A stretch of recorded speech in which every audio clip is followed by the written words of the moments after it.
Hi, Mango. Sorry, I was just playing Lavender Town on my ocarina. So, what's up?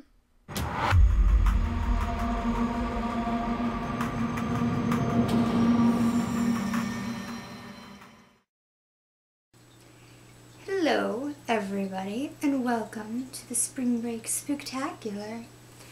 Tonight, we bring to you two fabulous Pokepastas for your enjoyment.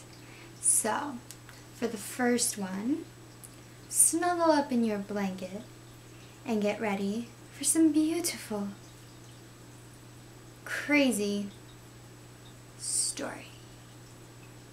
Anyways, let's get down to it, okay? Sounds good.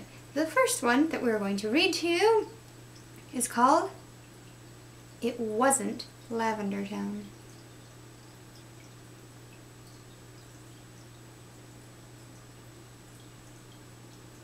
You know about Lavender Town. You know that the town's sorrowful music can tear out of the game, enter you through your ears, consume your head, and leave you screaming for the end. To stop the pain, stop the wailing of the dead that will never end. Screaming until you find a way to silence it. I'm going to tell you a story. If you wish to aid yourself in setting the stage, go ahead and open a tab and bring up that music. Indulge yourself in its 8-bit horror. Just don't go away. Don't leave. Because I found the truly terrifying secret of the ghost town. Any innocent Pokemon fan playing through Red or Blue, or if they live in Japan, Green, could have figured it out. But they didn't live to bring the haunted truth to justice. I know I might be next, but I have to do this for the good of you all. To save lives, even. As I said, any innocent Pokemon fan, whether they're young or veteran, setting out on their first journey or revisiting the franchise's roots, any one of them could have done it. We'll never know if they did, though, will we? Let's begin. Said innocent fan has just made it through the rock tunnel. Their team beaten and battered, anxious for rest. They crawl to Lavender Town. And before they can shudder at the sounds that echo through the barren valley town, they drag themselves to the friendly, familiar Poke Center. Its own cheery music offers a sanction to the sane, temporarily. When they inevitably leave, they offer their ears, and therefore lives, to the spirits of lavender.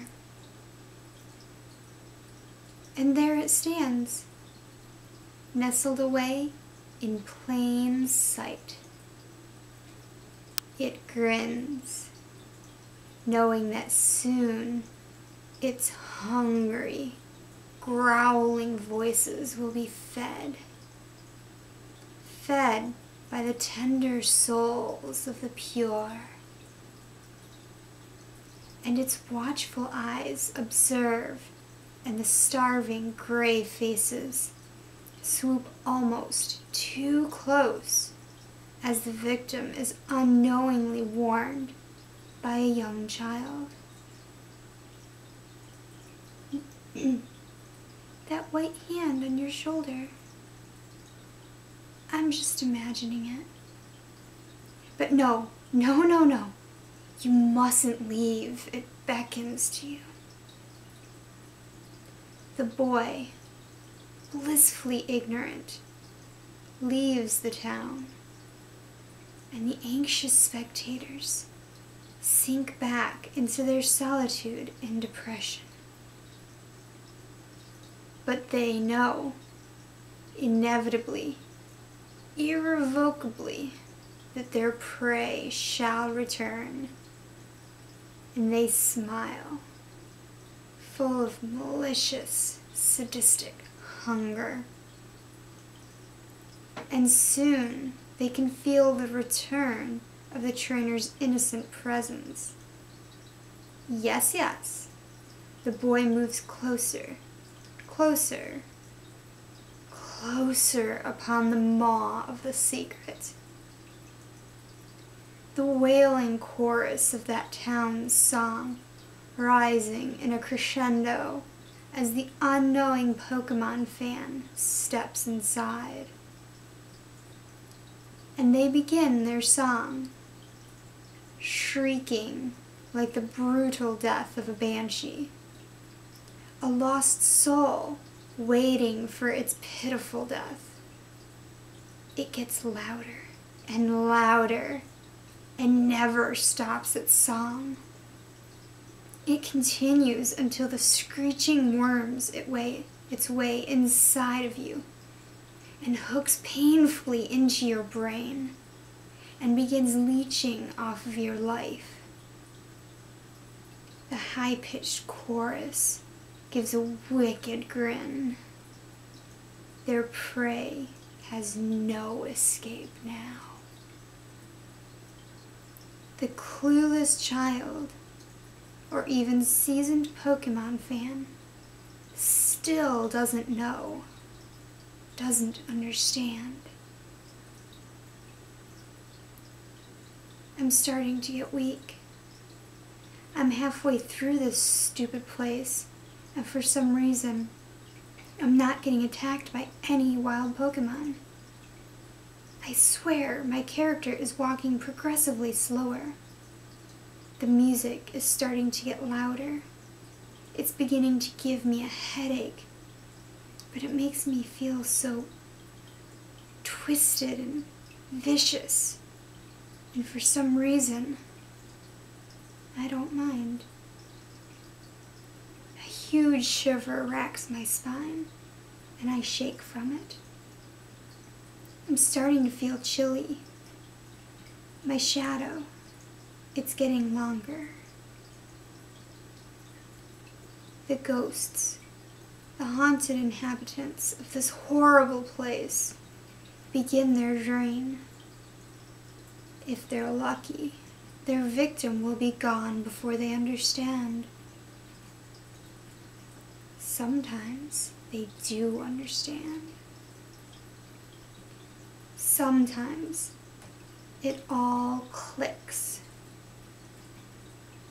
But they're already too far gone, and their last anguished thoughts give the spirits a hearty meal.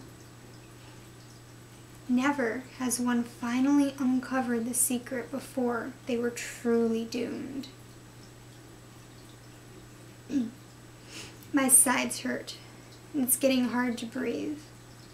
It looks like my character is moving at the normal pace again, and that I'm the one that's slowed down. I feel a cold draft and shudder again. I sense a dark grin staring at me. The music keeps playing, even as I battle these poor channelers. It's all I can hear. By now, I knew something was wrong, but I felt a nagging in my brain that told me to ignore it. Since that was the easier solution, I continued on.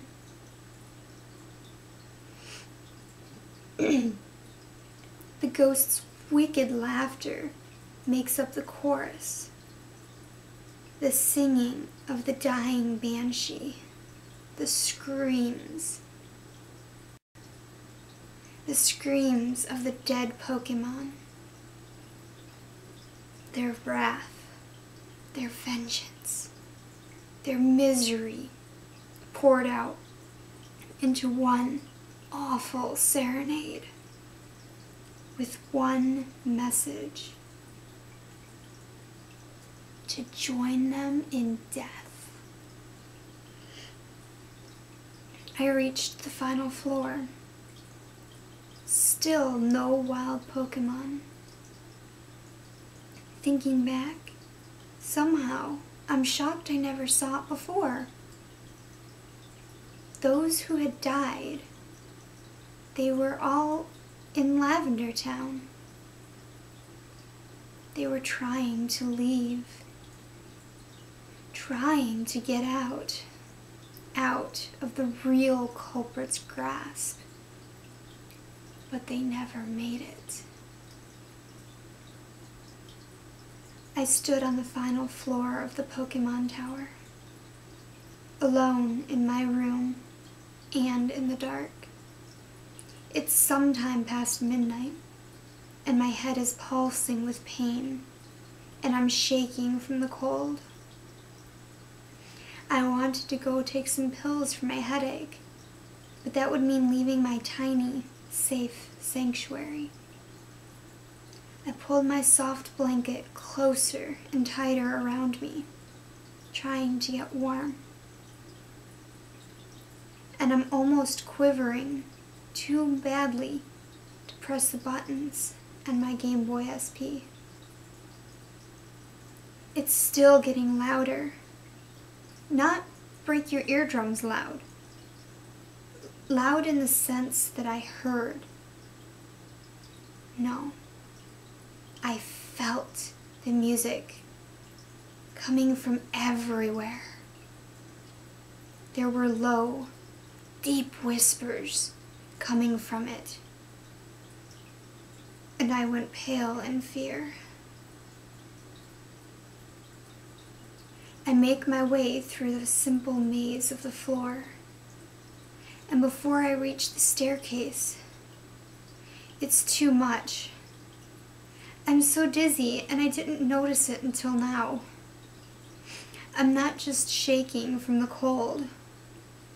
I'm shaking from the pain that this place is putting me in. I'm mired in the pure depression of its song. The screaming, the wailing melody.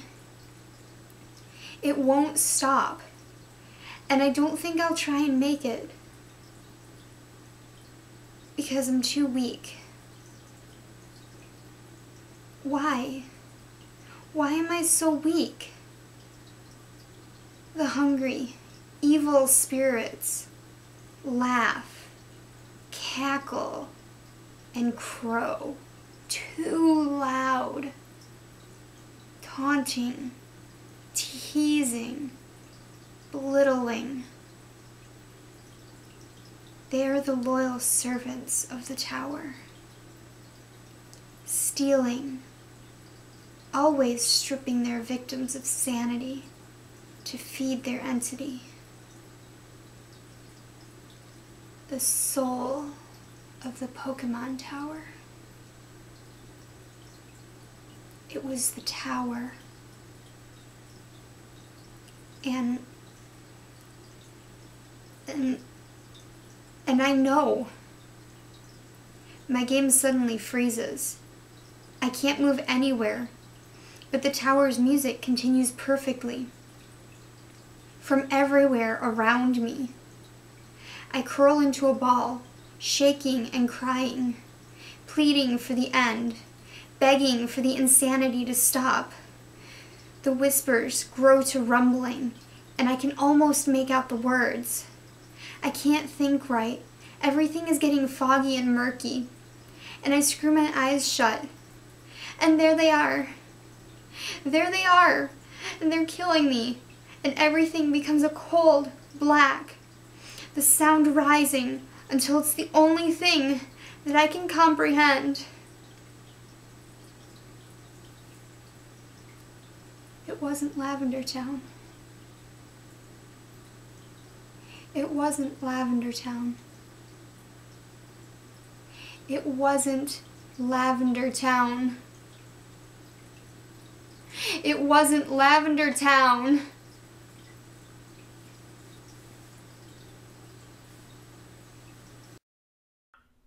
Ooh, that was a good one.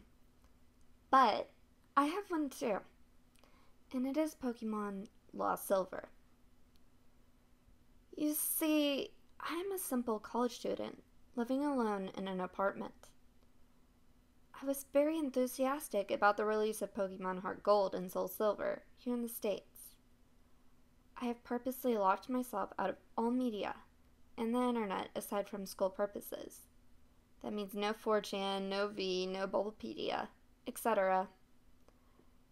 As I was busy with the school year, and being poor at the time, I wasn't able to buy Soul Silver on its launch date. After my school year ended, I ordered Soul Silver on Amazon.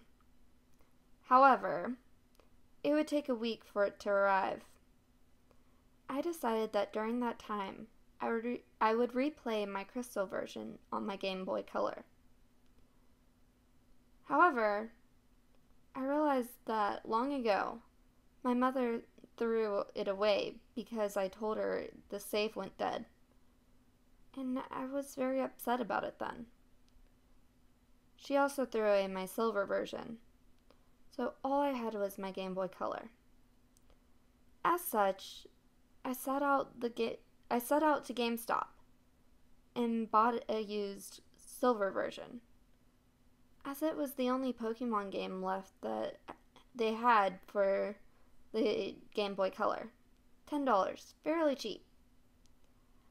I went home and started it up for a nostalgia trip.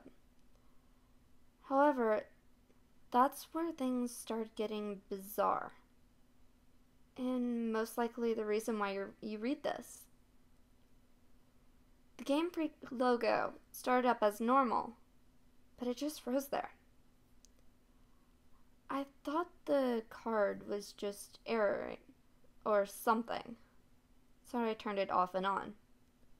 The same thing happened. I tried pressing A and start over and over, and all of the buttons. Eventually, the logo vanished, and there was a black screen for about 5 seconds. Suddenly, rather than going to the usual menu screen, I was already in the game, in a previous save file, which was odd as I was expecting all of those cards to have been wiped by the poor battery. Either way, I wasn't complaining, as I would have chosen the continue option to see what the previous guy did anyways. First off, I checked his trainer information. His name was just ... He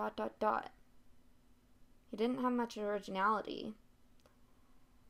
I checked his profile, and apparently he had 999.99 hours put in the game, with all 16 badges, 999.9 Pokédollars, and all 251 Pokemon on the Pokédex. Seeing as he apparently had Mew and Celebi logged also, I am guessing he either used a Game Genie or was just a really hardcore Pokemon player back then.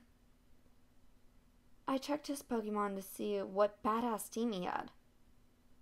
To my surprise, I saw 5 unknowns and had a 6th Pokemon named Hurry. I'm thinking that this must be some cruel joke by the person who last played this game, but I decided to check the profiles of the Pokemon anyways. As expected, they were all different letters of unknown, all level 5.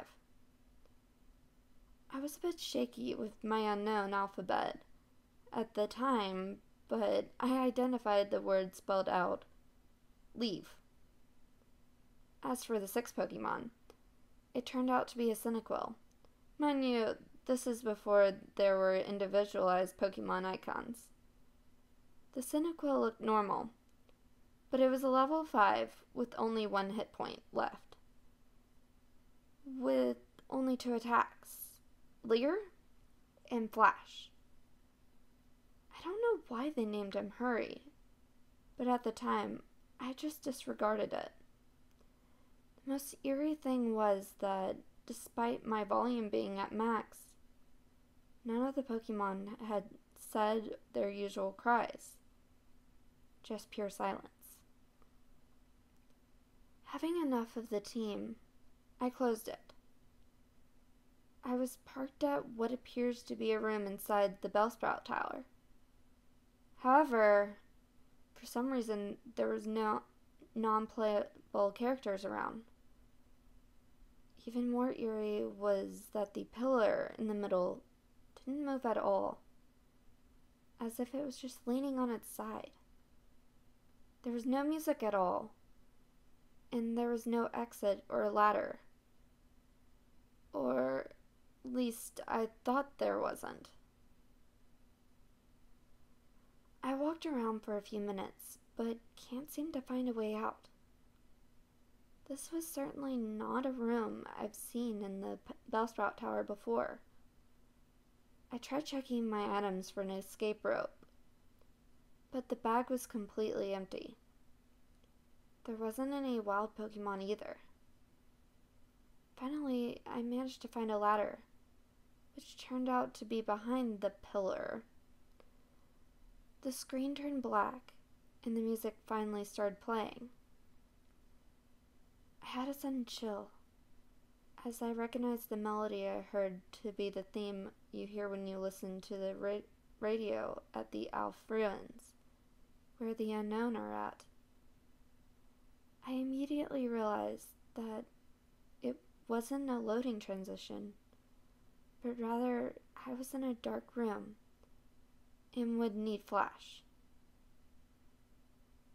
Before I took care of that, though, I immediately checked my Pokegear to change the radio to something more pleasant.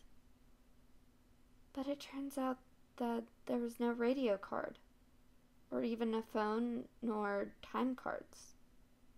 There was only a map card, in which Gold, ... from earlier, and I will call him Gold from now on, was just walking in the midst of black. I recall that Cyndaquil had flash, so I turned off my Pokegear and made Cyndaquil use flash. I didn't see any message saying, "Hurry has used flash," or anything like that. The room just became lit, just like that, and I soon regretted it. The room was a chilling blood red, with a linear gray path heading south. The ladder I used to go up and down was not there at all. I had no choice but to head south. The screen got darker every 20 steps I made, until I finally made it to the inn, which appears to be a sign. I read the sign, which said, "Turn back now." Suddenly, I was asked to answer yes or no.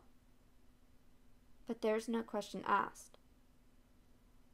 I chose yes, as I do not know what it was asking, and the screen went black again, making a ladder climb sound. The unknown radio music was stopped, and in a few seconds was replaced with the not as creepy Pokeflute radio music. I was in another dark room, but I held my breath and used flash again.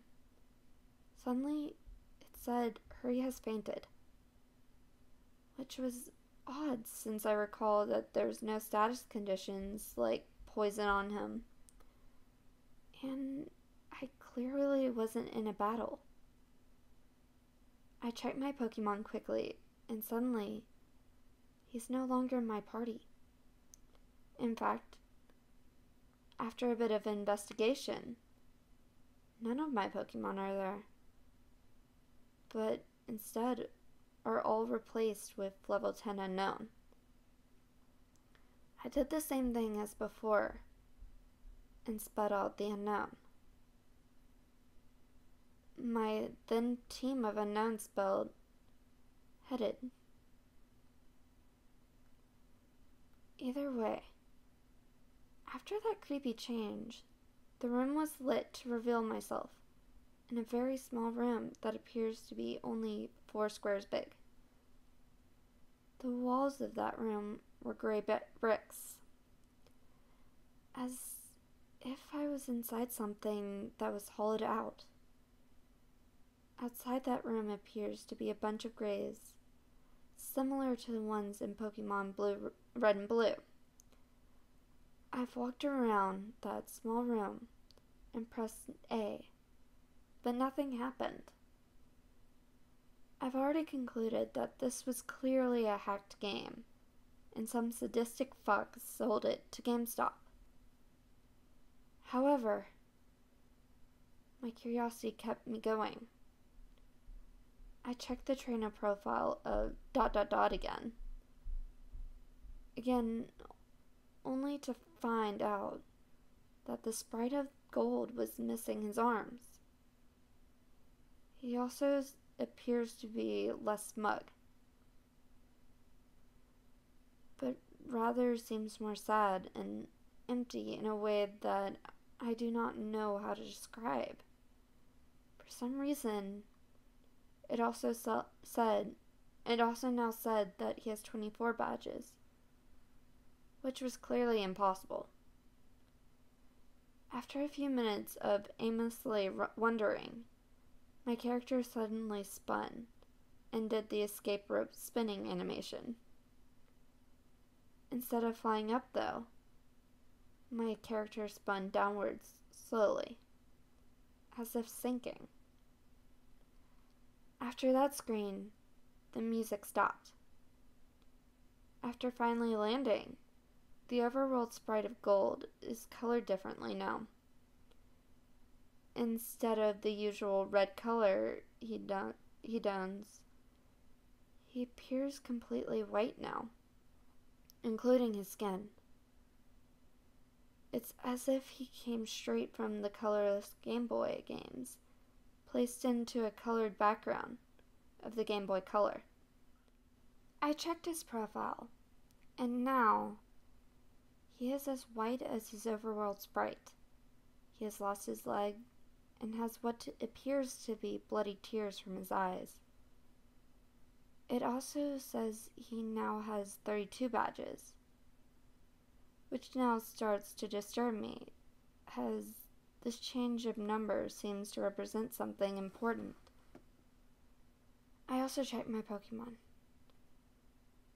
which this time containing 5 unknowns and a level 100 Celebi without a nickname. The unknown are this time at level 15 and spell dying. I checked the Celebi's profile. It was a shiny Celebi, except there's only one half of its sprite. 1 leg, 1 arm, 1 eye. It only has 1 attack, Parasong.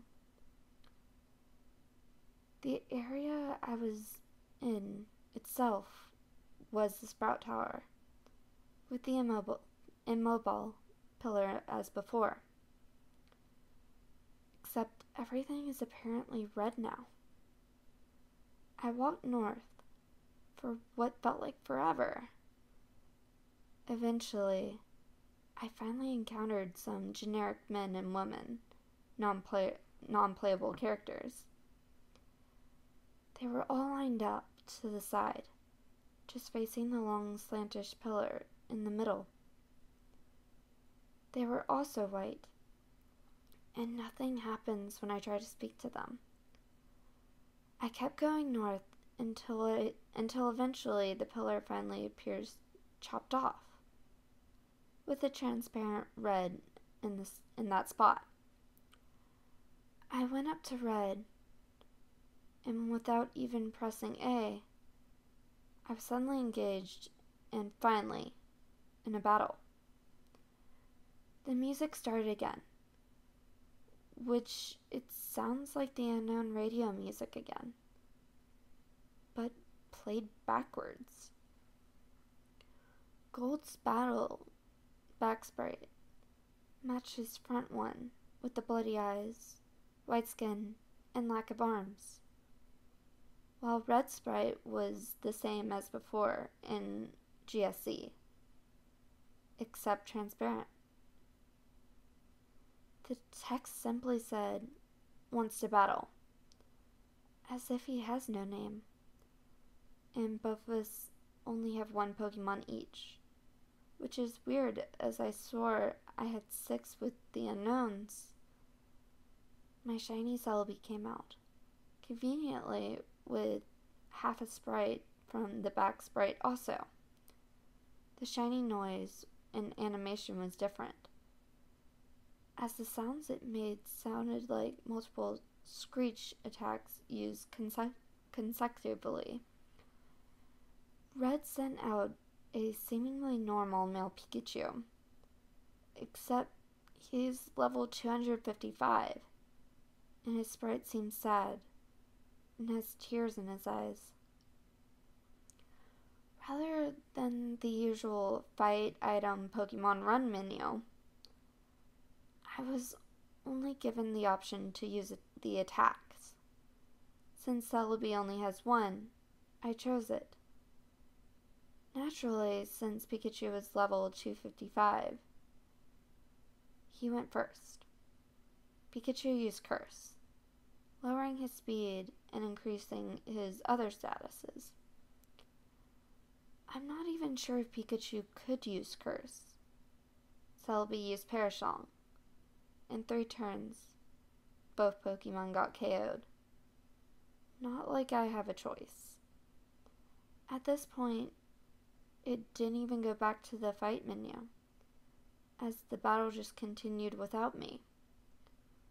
Also note that there was no animation at all for some reason. Pikachu used Fail, which didn't do much damage despite his level and boost, as his health was maxed. Celebi used Perish Song. Nothing happens, as it was already used.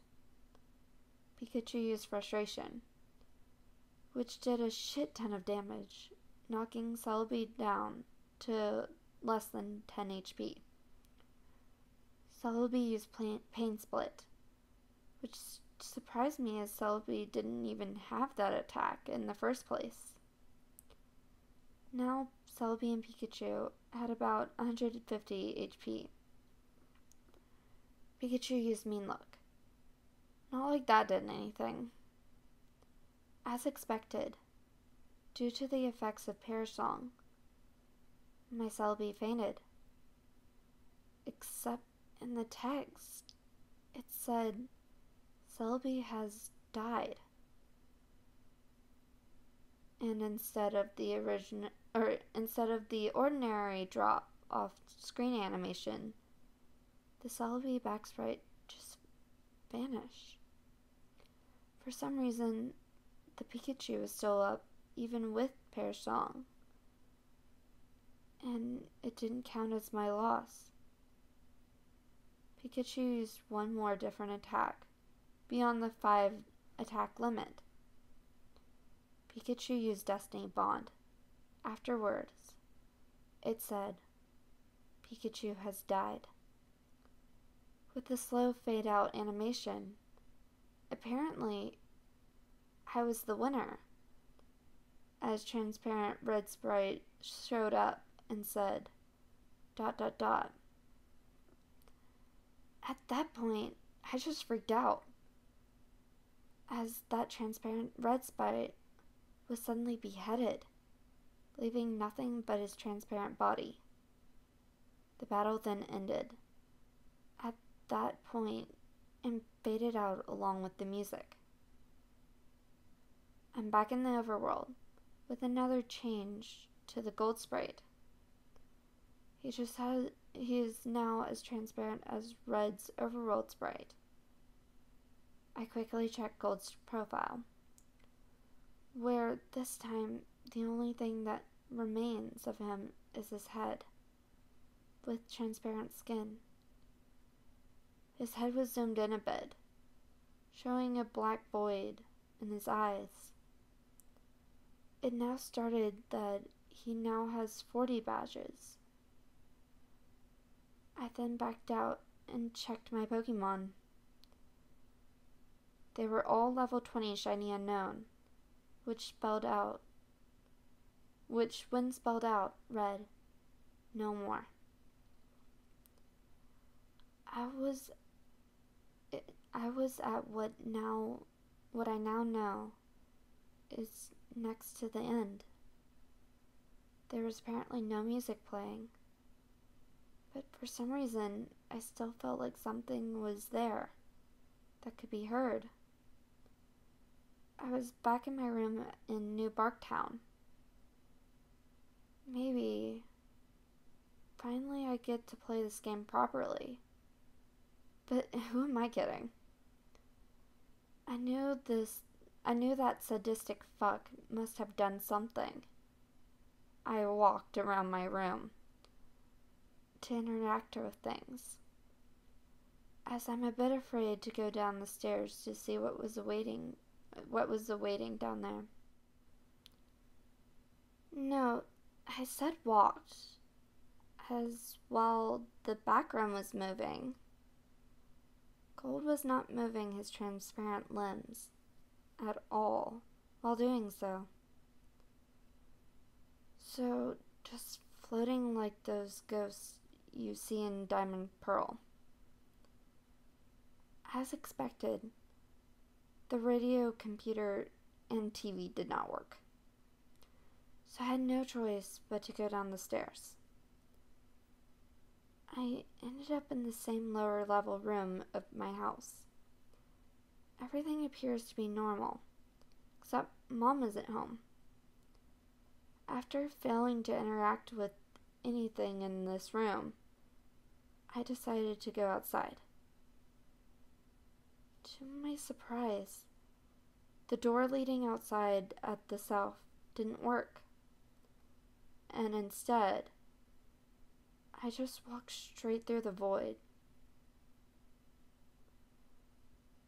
I continued moving south to see what the fuck was going on.